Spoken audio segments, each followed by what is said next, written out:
దావీదు సొలొమోను కొరకు డిపాజిట్ ఏది చేశాడో తెలుసా?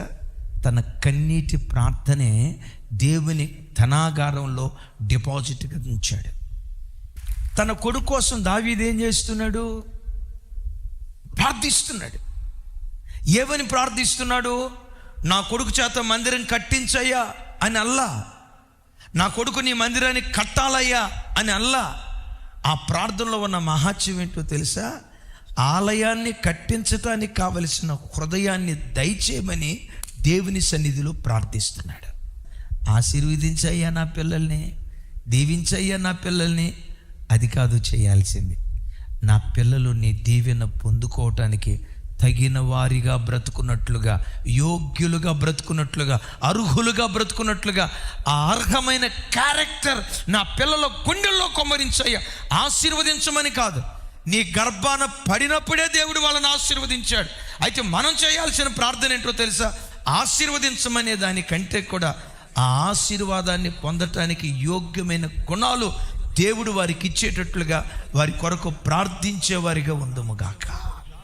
నీ పిల్లల కొరకు నువ్వెంత ప్రార్థన చేస్తావో ఆ ప్రార్థన అంతా పరలోకపు ధననిధిలో ఫిక్స్డ్ డిపాజిట్ అయిపోద్ది. అర్ధగంట పిల్లల కొరకు ప్రార్థన చేసావనుకో, కొంతే డిపాజిట్ చేసినట్టు. గంట ప్రార్థన చేస్తే గంట డిపాజిట్ అయిపోద్ది. రోజుకొచ్చి 3 గంటలు ప్రార్థన చేస్తే నువ్వు ఎంతసేపు దేవుని దగ్గర గడుపుతావో, నువ్వు కారుస్తున్న ప్రతి కన్నీటి చుక్క నీ పిల్లల విషయమై పరలోకపు ధనాగారంలో అవి ఫిక్స్డ్ డిపాజిట్గా మార్చబట్టానికి దేవుడు కృప చూపిస్తాడు. నేనంట 100 కోట్లు సంపాదించావు, ఆ 100 కోట్లు 1 తరం 2 తరాలతో అయిపోద్ది. నీ పిల్లల కోసం రోజుకొచ్చి, బైబిల్లో యోబులాగా రోజుకొచ్చి ఒక్కొక్క బిడ్డ కోసం 1 గంట సేపు ప్రార్థన చేస్తే తరతరాల దీవెన నీ పిల్లల తల మీద కొమ్మరించే తండ్రిగా నువ్వు నిలబడతావు.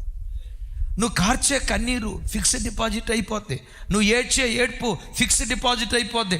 దేవుని సన్నిధిలో నువ్వు ప్రలాపించే ప్రలాపం పిల్లలకు ఫిక్స్డ్ డిపాజిట్ అయిపోద్ది. అందుకని ఎక్కడైనా చూడండి, దేవుని చేతిలో బలంగా వాడబడే ఏ సేవకుని కదిలించిన 90% చెప్పే మాట ఏంటో తెలుసా? మా అమ్మ నాన్నలు ప్రార్థన పరులయ్యా, వాళ్ళు కార్చిన కన్నీళ్ళే మమ్మల్ని దైవ సేవకులుగా మార్చాయి. వారు కార్చిన కన్నీటి ప్రార్థన బలమే ఈరోజు దేవుని చేతిలో మేము బలంగా వాడబట్ట ఏ సేవకునైనా మీరు కదిలించండి. ఎంత ఎక్కువ ఫిక్స్డ్ డిపాజిట్ చేస్తే అంత సుఖంగా బ్రతికే కృప దేవుడు అనుగ్రహిస్తాడు.